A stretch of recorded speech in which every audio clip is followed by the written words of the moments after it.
And now, 10 rip-roaring 20 slang terms due for a comeback. Gams, legs, specifically a lady's. Get a load of them gams on Louise. Her legs are like the stock market. They go up, up, up, and up forever. Spifflicated, drunk. We got spifflicated at the gin joint and wisely invested all of our money in the stock market, whose roaring performance will surely continue to the 30s, 40s, and 50s. The cat's meow, a person or thing that is extremely excellent. America's economic performance is the cat's meow, I tell ya. Giggle water, any drink with alcohol. Oh, God, I just lost everything. I'm ruined. I need me a giggle water, and quick. Dewdropper, a young unemployed man who sleeps all day. What malarkey. Now everyone will think I'm a no-good lollygagging dewdropper. Applesauce, an expletive. There are no jobs anywhere, and the trouble boys want me zapped. Oh, applesauce. Clams, money. How many clams can I get for selling my blood? I've got a whole trench coat covered in stuff right here. Big sleep, death. Fake my own big sleep. It sounds crazy, but I have nothing left to lose. No one's onions. To be well informed on a subject matter. This FDR fella sure seems to know one's onions. I'm sure he'll turn the economy around lickety-split. Ducky. All right. This New Deal sure is ducky, and now that everyone recognizes the wisdom of long-term economic planning, the economy will be ducky forever.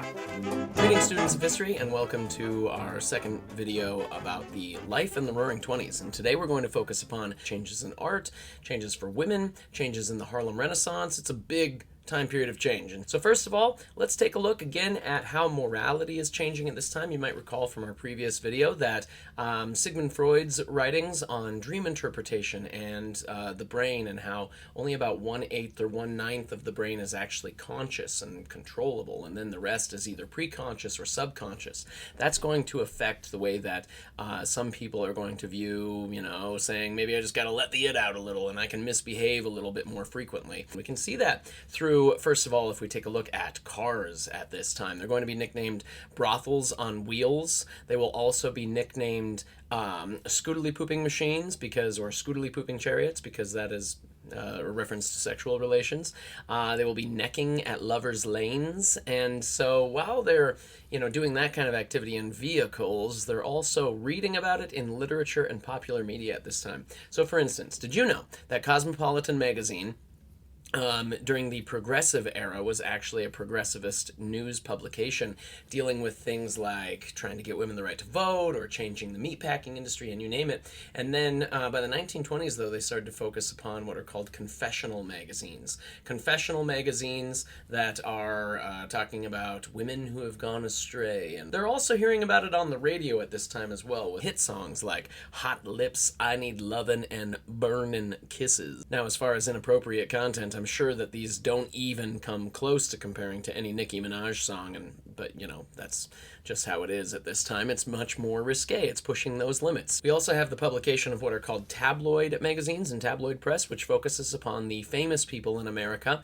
and there's a lot more hero worship of famous people simply because they are famous, not because they're necessarily doing things. But some good examples of people that are really cool are people from Nickelodeons. Now, the Nickelodeons are the talkie films of the day. The first movie with synchronized sound and pictures where you don't have a guy on the piano playing in the front of the theater, but instead it's synchronized with the movie itself. That was The Jazz Singer, starring Al Jolson. And then we start to see in the late 20s the development of these talkies, and it only costs a nickel to get in. Now, at the time, we don't have a rating system, so you can get in and see just about anything you want, but some of the famous figures of the day, we have Charlie Chaplin, who's going to go from being a silent film star to now being a talkie film star, and star in movies like The Dictator, which will make fun of Adolf Hitler and satirize Nazi Germany. And then, of course, we've also got Douglas Fairbanks, and if you take a look, if I didn't have the beard, I can see the resemblance anyway. Great-grandpa Douglas Fairbanks, even if you can't see it, I can see it. So Douglas Fairbanks, he's going to end up being the first presenter at the Oscars, and at that time, the Oscars only took 18 minutes instead of the 3 or 4 hours that we have today. So he'll be making history in that way, being the first president of the National Academy of Motion Pictures, but also be the first presenter at the Oscar ceremony. So that's pretty cool. Now, some of the movies at the time are going to start to push some limits. One of those movies that will lead to the development of the motion picture rating system was a movie called Up in Mabel's Room. Now, the poster that you see here is actually a remake of the film. film because it will first be done in the 1920s, and it'll be so inappropriate that it will create a huge stir that leads to all movies needing to be reviewed and rated by the National Motion Picture Rating Association. So as you take a look at this, you can see it's obviously got a little bit of a love triangle going on here. This is risque. She's showing some arm there. And then what is up in Mabel's room? I wonder what kind of things could be going on up in Mabel's room, right? So let me just give you an idea of what this looked like, okay? So don't tell anybody, but I'm going to show you an inappropriate movie briefly up in Mabel's room. Oh, that looks at something, doesn't it? Oh, wait, careful of that shoulder there, Missy. Obviously, this is not a talkie. Getting a little hot under the collar here.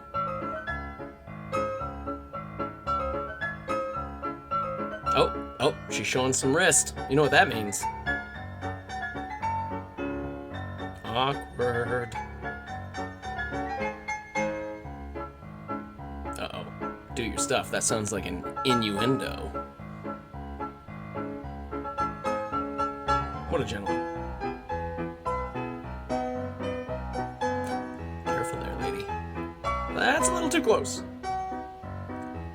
Oh, risque. Oh my, that's some shoulders right there. And wrist. What kind of woman is this? Oh, jeez, keep your space. Social distancing, please. Oh my, that is not social distancing. Footsie. How sinful. Oh my, this is too much. I want my money back. This is too inappropriate.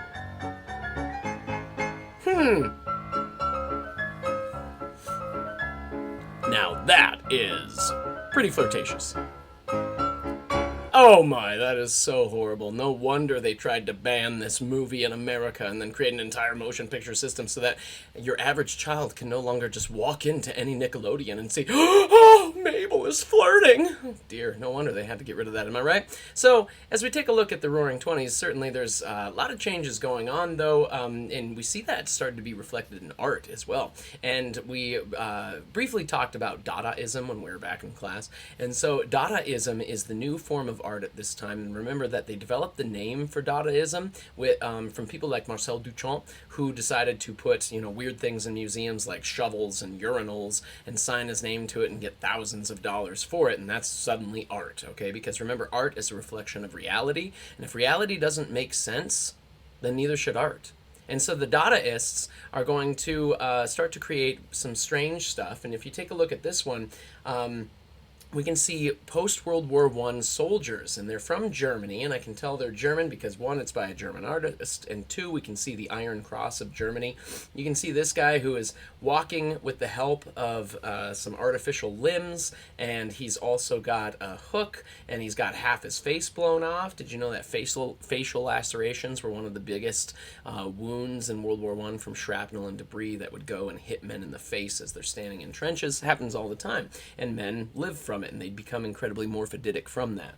And then here we've got a guy who is in a wheelchair as well and blinded, possibly by gas, possibly by shrapnel. Another guy who's got his jaw blown off, again, facial lacerations as this stuff goes by and blows off his face. And then this guy, this is the one that means so much to me, because you can see he's holding his brain that he has removed from his skull, and then his spirit is moving outward from him, and what that says, you might interpret, is shell shock. So shell shock, certainly part of this thing. Another piece of art in which we see the Dadaist motifs here. This one, what does it mean? I have no idea. And that's just it. I mean, art is a reflection of reality. Reality makes no sense. Ergo, there you go. Okay, another piece of art from the time period. This one's kind of fun. We'll just pick it apart here. We've got human anatomy, right?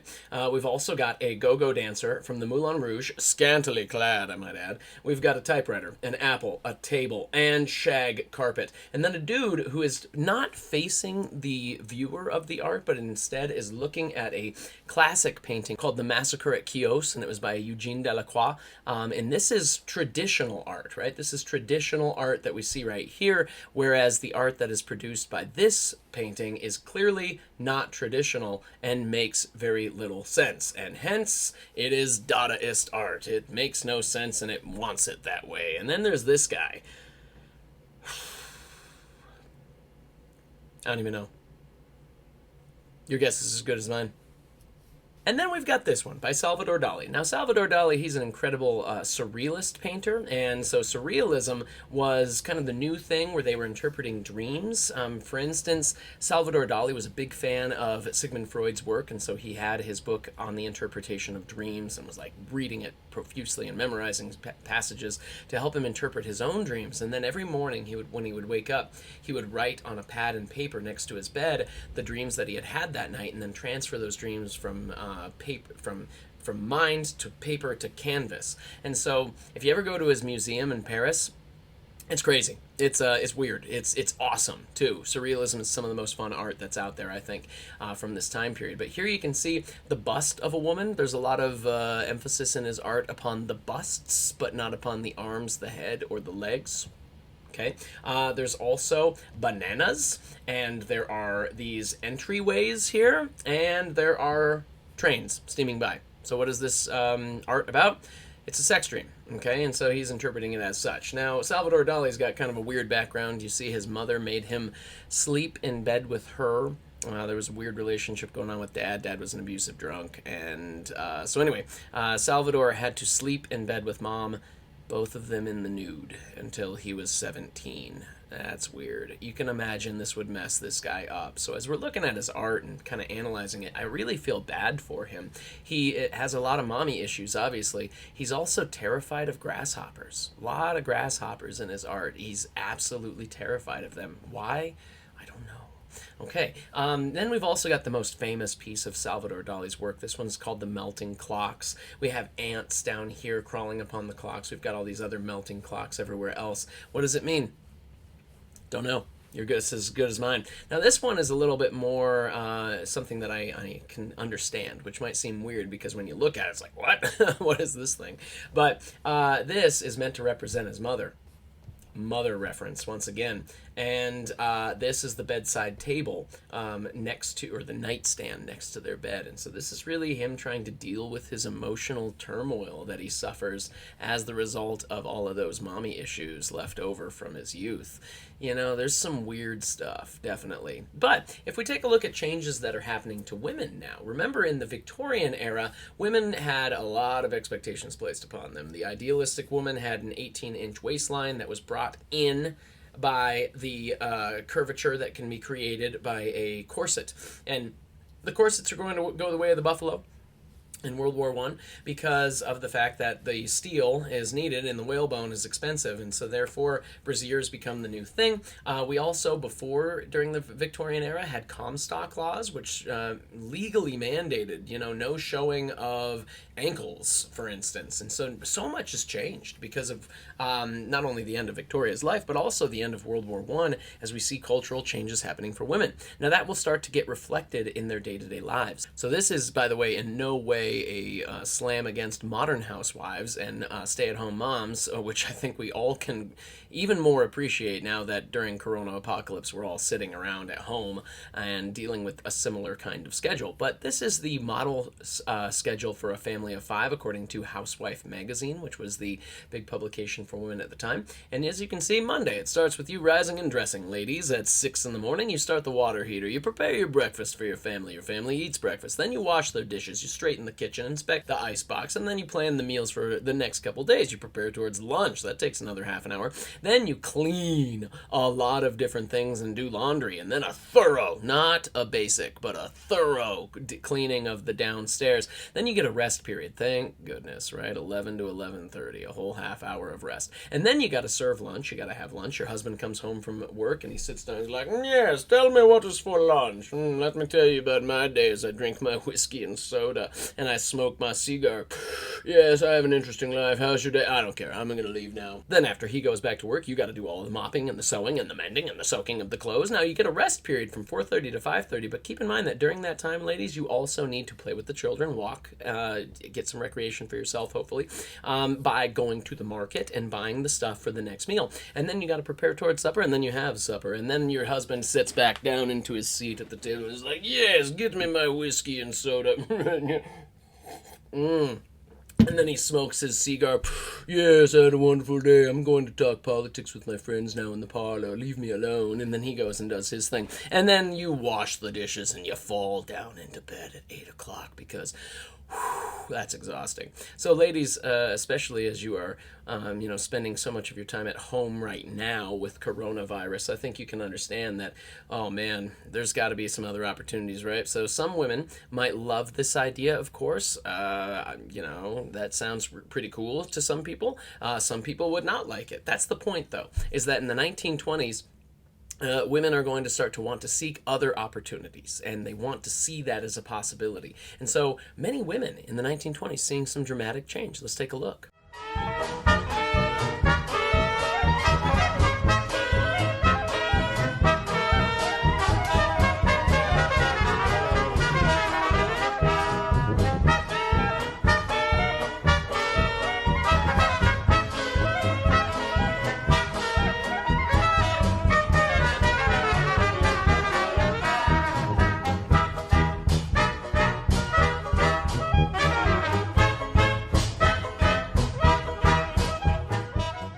Wow, my great-grandma was having a lot more fun than I am right now 100 years ago. Even on the daily basis. I mean, I've never surfed on an airplane before or danced on top of a skyscraper, but that's the point. That's what women are starting to want to do in the 1920s as an outlet for some social change. So during the Victorian era, there were actual doctors and people that believed that hysteria is an actual medical condition which was caused by the visiting of the Red Baroness. And so once a month, women would go into a hysterical period in which they would be experiencing the desire for the vote, for instance, or the desire to dance and act risque or something like that. So that's a Victorian era idea that women are hysterical if they want those liberal changes, and that the best thing that they have to do is have a sex adjustment, as it was called. So